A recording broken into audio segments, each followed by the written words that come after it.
Bonjour, bienvenue sur Web Marketing Tuto. Aujourd'hui, j'ai simplement envie de vous donner 3 conseils pour réussir facilement sur Facebook.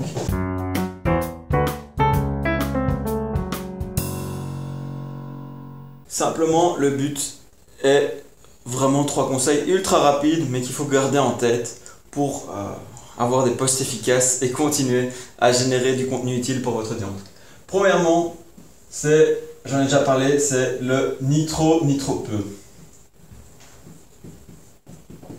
En fait, c'est essentiel de ne pas poster trop souvent. Si vous postez 5 fois par jour sur Facebook, c'est vraiment l'erreur du débutant. Mais l'autre erreur, et en général on commence souvent par là, c'est on se dit voilà, je commence ma page Facebook et je vais poster tous les mois dessus. Et en fin de compte, on n'a pas fait de planning. Donc sans planning, ça va être plus dur d'y arriver. Je dis pas que c'est impossible, on peut se discipliner, mais en plus en général, malgré tout, si on va continuer à le faire, on va pas le faire de façon efficace. On va passer beaucoup trop de temps à réfléchir à ce qu'on va mettre, etc. parce qu'on ne s'est pas organisé. Donc l'organisation et le planning, c'est primordial. Parce que l'erreur habituelle, c'est de faire trop peu de contenu. Donc il y a trop souvent des gens qui commencent une page Facebook et au bout de 3 ans, en fait, ils ont 15 posts sur leur page. Et du coup, il n'y a pas assez de contenu pour divertir leur audience et générer de l'attraction et être suivi. Par contre, l'erreur souvent qu'on fait après, c'est commencer à poster trop. On passe d'un extrême à l'autre et là, on se dit, voilà, j'ai posté plein tout le temps, mais de nouveau, de façon pas cadrée, et on commence à poster tout et n'importe quoi tout le temps, ça n'intéresse pas les gens, ça leur est pas utile et en fin de compte, ça marchera pas.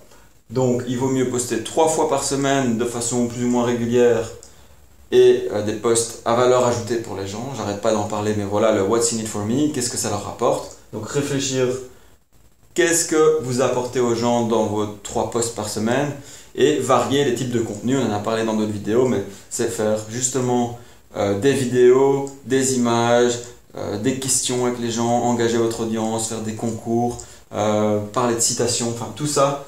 Ça vous permet de cadrer ce que vous faites. Donc, premièrement, ni trop peu, et le faire de façon cadrée. En fait, ça pourrait être ici un deuxième point, mais c'est l'organisation avec évidemment les objectifs derrière. Donc, toujours déterminer quel est l'objectif, sinon on n'y arrive pas bien. Et le planning. Donc, le planning, évidemment, c'est essentiel. Et sans planning, on n'est pas heureux. Tandis que si on fait un beau planning, voilà, très facilement, bon, il est bizarre mon bonhomme, mais il est quand même heureux, voilà. Vous allez devenir comme ça, parce que vous êtes organisé, vous planifiez votre contenu et vous le faites à fréquence régulière. Donc ça, c'est la première chose à garder en tête. Désolé, mais il faut que je le tue. Deuxième chose, c'est la proportion. Alors moi j'utilise souvent la règle d'être 1 tiers, 2 tiers, mais on pourrait utiliser la règle de Pareto, hein.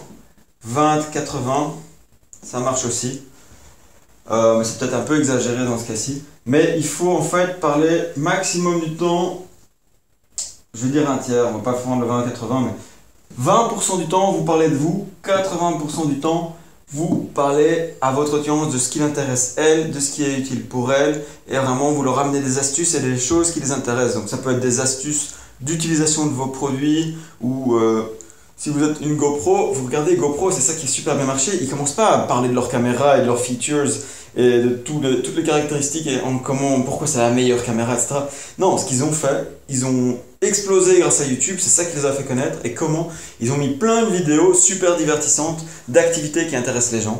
Donc les gens qui vont faire de la plongée, qui font du saut à l'élastique, qui sautent d'un avion, qui font des sports extrêmes, qui font plein de choses géniales, et à chaque fois avec la GoPro, et à la fin ils terminent simplement avec un petit message GoPro. Mais c'est tout. Donc vraiment ils sont vraiment focalisés sur les 80% ou les 2 tiers ici de valeur. Donc vraiment c'est 2 tiers du temps, il faut penser à apporter de la valeur aux gens et les divertir, les faire sourire, les faire se sentir bien, ou leur apprendre quelque chose, hein. Je vais tenter, c'est vraiment une tentative, parce que en plus comme ça, voilà, c'est un petit livre, c'est pour dire qu'ils apprennent. Mais donc voilà, c'est enseigner quelque chose aux gens, leur apporter de la valeur, les divertir, les faire rire, leur offrir quelque chose. Ça marche très bien. Donc apporter de la valeur. Donc la règle ici des proportions. C'était ça en fait le titre. Donc garder les bonnes proportions. Et troisièmement, eh ben, c'est le contenu. Bien réfléchir au contenu que vous offrez aux gens. Et donc il y a deux choses auxquelles il faut réfléchir, c'est le type de contenu et sous quel format vous l'amenez. Donc le type de contenu, ben, il faut avoir justement différents tons. Donc si je vois ici contenu, c'est le ton utilisé. Est-ce que vous parlez sur le ton de l'humour? Est-ce que vous parlez sur le ton sérieux, de la réussite, du succès, de l'entrepreneuriat? Est-ce que vous parlez sur un ton un peu décalé, humour noir? Est-ce que vous parlez de vos produits? Enfin, donc, quel ton vous employez pour parler aux gens et varier les tons?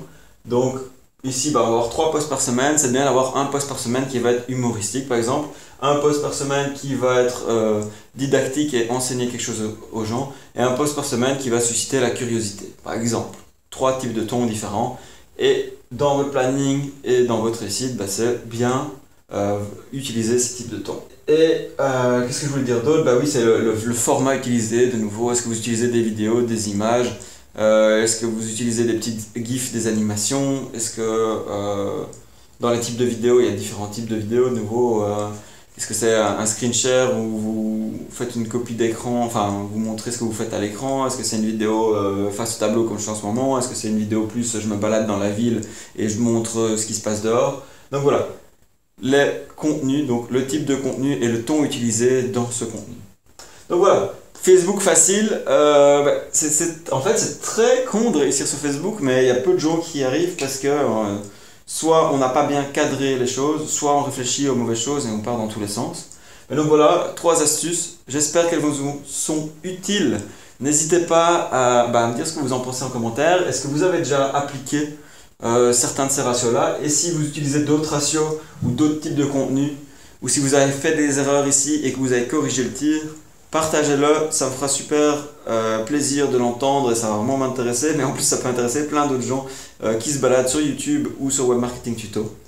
Donc, n'hésitez pas à le partager. Voilà, à nouveau, je vous souhaite une très très bonne journée. Ça me fait très plaisir de faire ces vidéos pour vous. Et je vous dis à très bientôt sur Web Marketing Tuto. Ciao!